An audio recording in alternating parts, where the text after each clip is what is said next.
ಸ್ನೇಹಿತರೆ, ನಾವೆಲ್ಲ ಹಬ್ಬ ಹರಿದಿನಗಳ ಸಮಯದಲ್ಲಿ ಮನೆಯಲ್ಲಿರುವಂತಹ ವಾಹನಗಳಿಗೆ ನಾವು ಪೂಜೆಯನ್ನು ಮಾಡ್ತೇವೆ ಹಾಗೂ ನಮ್ಮ ಪ್ರಯಾಣಕ್ಕೆ ಸಹಾಯವಾಗುವಂತೆ ಕೃತಜ್ಞತೆಯನ್ನು ಸಲ್ಲಿಸ್ತೇವೆ. ಆದರೆ ರಾಜಸ್ಥಾನದಲ್ಲಿ ಬುಲೆಟ್ ಗಾಡಿಯ ಒಂದು ದೇವಾಲಯ ಇದೆ ಅಂತ ಅಂದರೆ ನಂಬ್ತೀರಾ?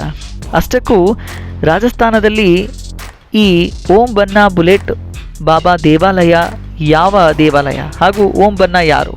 ಹಾಗೂ ಈ ದೇವಾಲಯದಲ್ಲಿ ಆ ಓಂ ಬನ್ನ ದೇವಾಲಯದಲ್ಲಿ ಮದ್ಯವನ್ನು ದೇವರಿಗೆ ಸಮರ್ಪಿಸಿ ನೈವೇದ್ಯವನ್ನು ನೀಡ್ತಾರೆ. ಹಾಗೂ ಪ್ರಯಾಣಿಕರು ತಮ್ಮ ಪ್ರಯಾಣದ ವೇಳೆ ಈ ಒಂದು ದೇವಾಲಯಕ್ಕೆ ಹೋಗಿ ತಮ್ಮ ಮುಂದಿನ ಪ್ರಯಾಣವನ್ನು ಆರಂಭ ಮಾಡೋದು ಏಕೆ?